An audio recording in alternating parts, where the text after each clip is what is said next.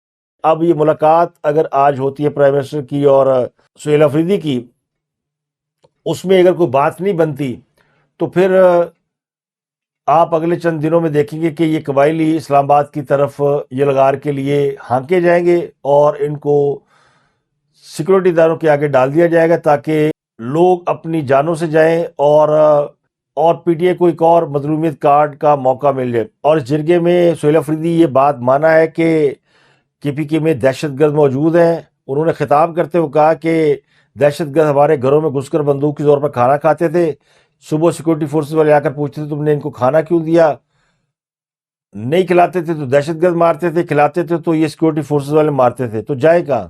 یہاں کھانے کا سوال نہیں، سوال ہی کو یہاں پہنچے کیسے؟ تو اب دہشت گردوں کو پی ٹی آئی والے لے کر آئے ہیں یا کوئی اور لایا ہے یا کسی کی نہلی سے وہ پہنچ گئے ہیں، مگر اس بات کا اعتراف تو انہوں نے کر لیا کہ کے پی کے میں دہشت گردوں کی بڑی تعداد موجود ہے۔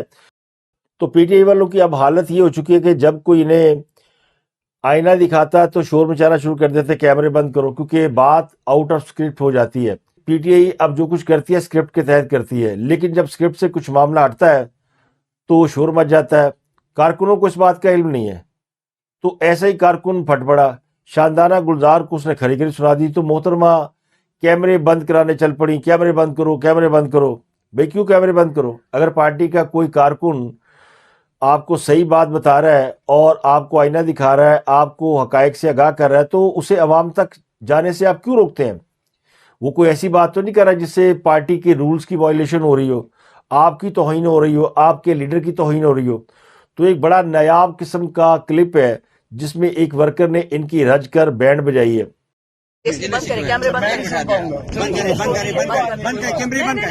منگل والے دن آتی ہیں آپ، اور روٹین میں نہیں آتی، نہ آپ کے پارلیمنٹیرین یہاں سے کوئی 25 کلومیٹر دور بیٹھے ہیں وہ بھی نہیں آتے۔ ہم ورکر لاہور سے ادھر آ جاتے ہیں، ساری رات سارا دن سفر کرتے ہیں، مگر آپ کو جس طرح آنا چاہیے، آپ اگر ایک ایم ایل اے ہیں یا ایک سینیٹر ہیں، کم از کم آپ کے ساتھ 50 لوگ ہونے چاہیے۔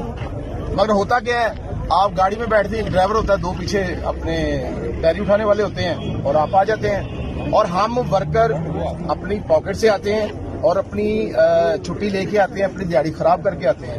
ہونا تو یہ چاہیے کہ اگر آپ کسی حلقے کو ریپرزینٹ کرتی ہیں تو وہاں سے بندے 50 آنے چاہیے کم از کم، وہ نہیں آتے۔ جتنی بھی آپ نے ہدایات کی ہیں وہ ورکروں کے لیے کی ہیں۔ یہ کیمرے بند کر دیں، ایک ورکر ہے، اس کی دل کی باتیں بند کر دیں کیمرے۔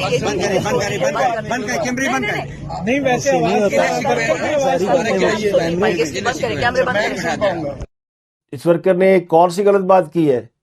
پی ٹی آئی کی قیادت کے لوگ سمجھتے ہیں کہ ہم چلے جائیں گے، تصویر بنا لیں گے تو ہماری حاضری لگ گئی۔ اگلی خبر جو ہے وہ محترمہ شیریں مزاری کے حوالے سے ہے، جن کی صاحبزادی ایمان اور داماد ہادی علی کو 10 روز قبل عدالت نے سزا سنا دی تھی، تو اب وہ جیل میں ہے۔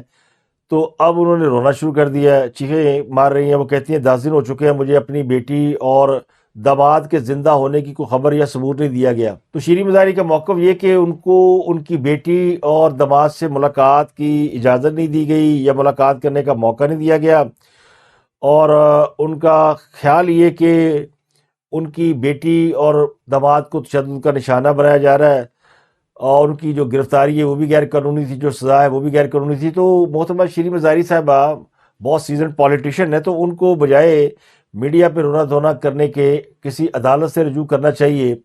وہ جب حکومت میں تھی تو لوگوں کو مشورے دیا کرتی تھی کہ عدالت جائیں اور جو نظام ہے اس کے اندر رہ کر اپنے لیے جو بھی راستہ وہ تلاش کریں۔ تو اب ان کو بھی یہ راستہ تلاش کرنا چاہیے، اور ان کے لیے تو ایک اچھا موقع ہے کہ آج کل اطہر من اللہ صاحب فارغ ہیں، ریٹائرمنٹ کے بعد انہوں نے ابھی تک اپنی وکالت شروع نہیں کی، جسٹس منصور تو کر چکے ہیں، لیکن اطہر من اللہ صاحب کے پاس کوئی جاب نہیں ہے۔ تو ان کو یہ کیس دیں تاکہ وہ ایمان مزاری سے ان کی ملاقات کرا سکیں، اور ان کو جس کیس میں سزا ہوئی ہے اس کے خلاف درخواست بھی دائر کر سکیں۔ اگلی خبر یہ ہے کہ 1 فروری آتے ہی لاہور میں پتنگ کا سیزن شروع ہو گیا، اور پتنگ کی خریداری اس قدر عروج پر ہے کہ پتنگ ساز طلب پوری کرنے میں ناکام رہ گئے ہیں. اتنا عیدوں پہ رش نہیں ہوتا جتنا بازاروں میں پتنگیں خریدنے کے لیے رش ہے. اور 25 سال بعد لاہور میں بسنت پر لاہوریے ٹوٹ پڑے ہیں. ابھی 6 سے 8 فروری تک بسنت فیسٹیول منایا جانا ہے، لیکن اس سے پہلے ہی بازاروں میں بیجا ہو گئی ہے. اور اتوار کے روز ہی لاہوریوں نے پتنگیں اڑانا شروع کر دی ہیں، چھتیں سج گئی ہیں، بازاروں میں بھی خرید و فروخت شروع ہو گئی ہے. پتنگ بازی کے شوقین افراد کا یہ کہنا ہے کہ بڑی بےتابی سے 1 فروری کا انتظار کر رہے تھے. میں نے خود اس کا مشاہدہ کیا ہے کہ لاہور کی کئی معروف شاہراہیں آج ٹریفک جیم کا شکار رہی. وجہ یہ تھی کہ کچھ دکانداروں نے، جنہوں نے پتنگوں کا کپڑے بیچ رہا ہے، کوئی ریڈی میڈ گارمنٹ کا کام کر رہا ہے، انہوں نے پتنگیں اور ڈوریں بیچنا شروع کر دی ہیں. تو رش لگ گیا ہے اور پولیس ان کو کنٹرول کرنے میں واضح طور پر ناکام نظر آتی تھی. پتنگ سازی کی صنعت سے وابستہ افراد نے یہ خبر دیا کہ ان کو توقع سے زیادہ آرڈر ملے ہیں اور وہ آرڈر پورا کرنے میں ناکام ہو رہے ہیں، اس لیے مزید آرڈر پورا نہیں کیا جا سکتا. تو طلب اتنی زیادہ ہے کہ پتنگ ساز جو ہے وہ سپلائی پوری کرنے میں واضح طور پر ناکام نظر آتے ہیں. تو اسی لیے دوسرے شہروں سے پتنگیں اور ڈوریں خرید کر لائی جا رہی ہے. پتنگ سازوں کا کہنا ہے کہ نیند بھی پوری نہیں کر پا رہے، کھانے پینے کا بھی ہوش نہیں، اور کام کے رش کی وجہ سے کسی کا آرڈر نہ لے تو سفارشیں لے کر آ جاتے ہیں. تو اب تحریک انصاف کے لوگ اس پر بڑے سیکھ پائے. پہلے تو یہ اعتراض تھا نا کہ بسنت منائی کیوں جا رہی ہے، اور اس بسنت سے بہت زیادہ خرابیاں ہو سکتی ہیں، ہمیں بسنت کے نقصانات سے آگاہ کیا جا رہا تھا. اب ان کے جو ویلاگر یوٹیوبر ہیں وہ باقاعدہ اس بات کا شکوہ کر رہے ہیں کہ صرف لاہور میں بسنت کیوں کرائی جا رہی ہے، کیا باقی پنجاب ستیلا ہے، کیا یہ خوشی صرف لاہور کے لوگوں کے لیے ہے. اب ان کو اس بات کا دکھ ہے کہ بسنت صرف لاہور میں کیوں منائی جا رہی ہے. لاہور میں اس لیے منائی جا رہی ہے کہ لاہوریے بسنت بڑے شوق سے مناتے ہیں، اور بسنت کی ایک روایت رہی ہے کہ اس کا آغاز جو ہے وہ ہمیشہ لاہور سے ہوتا ہے، اس کے بعد ہر ویکینڈ پہ مختلف شہروں میں یہ بسنت منائی جاتی ہے. تو اب یہ بسنت ہم بڑے رسک کے ساتھ منا رہے ہیں، ڈرتے ہوئے دل کے ساتھ منا رہے ہیں کہ خدا نہ خاصہ کوئی نقصان نہ ہو جائے. اگر لوگوں نے اس بسنت کو مروجہ قوانین کے تحت SOP کے تحت منایا تو آئندہ یہ بسنت ہوتی رہے گی، اور ہو سکتا ہے کہ لاہور کے بعد اگلے ہفتے یہ بسنت قصور میں منانے کی اجازت دی جائے، اس کے بعد شیخ پورہ میں، اس کے بعد فیصل آباد میں، اس کے بعد گجرانوالہ میں، اس کے بعد راولپنڈی میں. یہ وہ نمایاں شہر ہے جہاں پر ہمیشہ بسنت منائی جاتی رہی ہے، لیکن اس کا فیصلہ لاہور کرے گا کہ لاہور نے اگر پرامن بسنت منائی تو پھر باقی شہروں کی بھی موج لگ سکتی ہے. اس کے علاوہ بلوچستان کے حوالے سے وزیر اعلیٰ بلوچستان نے آج پریس کانفرنس کی اور بتایا کہ اس واقعے میں 145 دہشت گرد مارے گئے، جن کی لاشیں حکومت بلوچستان کے پاس ہیں. 31 معصوم شہری اس واقعے میں شہید ہوئے ہیں اور 17 سیکورٹی اہلکاروں کی شہادت ہوئی ہے. تو دہشت گردی کے ان واقعات میں جو دہشت گرد پکڑے گئے ہیں اب وہ معافیا مانگتے پھرتے ہیں. کل میں نے آپ کو ویڈیو دکھائی تھی، ایک اور ویڈیو آج بڑی تیزی سے وائرل ہو رہی ہے. قادر آباد نوشکی میں جو BLA کے کارندے پکڑے گئے ہیں وہ معافیا مانگ رہا ہے، اور وہ BLA کے سربراہ بشیر زیب کو گندی گالیاں دے رہا ہے. مجھے معاف کر دے، مجھے معاف کر دے، مجھے معاف کر دے. تو بلاؤ نا اپنے پاپا شیر زیب کو، کدھر ہے وہ؟ سر وہ کتے کا بچہ، رنڈی کا بچہ خود افغانستان میں ہمیں ادھر مروا رہا ہے. ہم سے غلطی ہو گئی، ہمیں معاف کر دے. ان BLA کے کارکنوں کی آپ ذرا حالت دیکھیں. اب تک کے لیے اتنے، آپ سے ملاقات ہوتی ہے اگلے ولاگ میں. اپنا گردنواں کو لوگوں بہت خیال رکھیں.